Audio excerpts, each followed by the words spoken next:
Hi மக்களே, இன்றைக்கி நம்ம என்ன பார்க்க போகிறோம் அப்படின்னா, சென்னை மாநகரிலிருந்து 40 கிலோமீட்டர் தொலைவில் எதுக்காக கீழம்பாக்கத்தில் பேருந்து நிலையம் அமைக்க வேண்டும்? சென்னை கோயம்பேடு பேருந்து நிலையம் உள்ள இடத்துல லூலு மால் தானே வரப்போகுது அப்படின்னு நாம் தமிழர் கட்சி தலைமை ஒருங்கிணைப்பாளர் சீமான் விமர்சிச்சிருக்காரு. அதை பற்றி தான் இன்றைக்கி வீடியோவில் பார்க்க போகிறோம். வாங்க வீடியோக்குள்ளே போகலாம். திமுக அரசு தொலைநோக்கானதா? சென்னையில் தலைநகரில் பெருமாநகரில் ஒரு பேருந்து நிலையம் இருக்குதா? இருந்த ஒன்று, அதையும் மூடிட்டாங்க. பெருமாநகரில் இப்போ ஒரு பேருந்து நிலையம் கூட கிடையாது. ஒரு 110 கோடி செலவழித்து இப்போ தான் கட்டினாங்க. இப்போ அதை என்ன செய்ய போகிறாங்கன்னா, லூலு மாலுக்கு கொடுக்க போகிறாங்க அந்த இடத்த.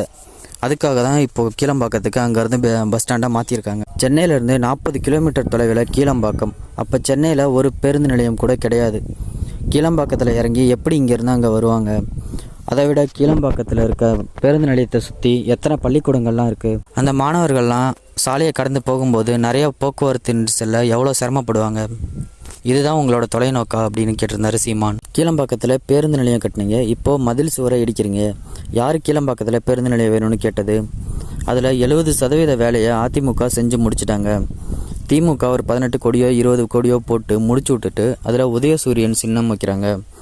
தம்பி உதயநிதி கேட்குறாரு, அது என்ன உங்கள் அப்பா வீட்டு சொத்தா அப்படின்னு கேட்குறாரு.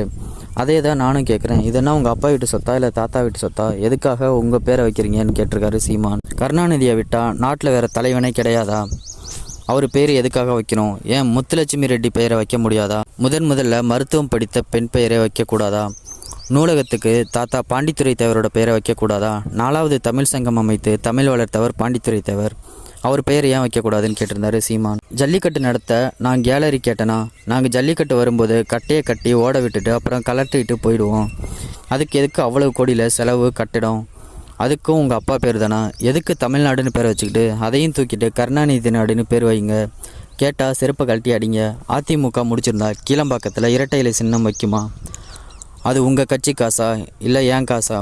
இது மக்களோட காசு, அது என்ன உன் கட்சி சின்னத்தை வைக்கிறது அப்படின்னு சீமான் ரொம்ப கோபமாக பேசியிருந்தார். மேலும் சீமானை பற்றி நிறைய விஷயம் தெரிஞ்சுக்கணுன்னா அந்த சேனலை சப்ஸ்கிரைப் பண்ணிக்கங்க.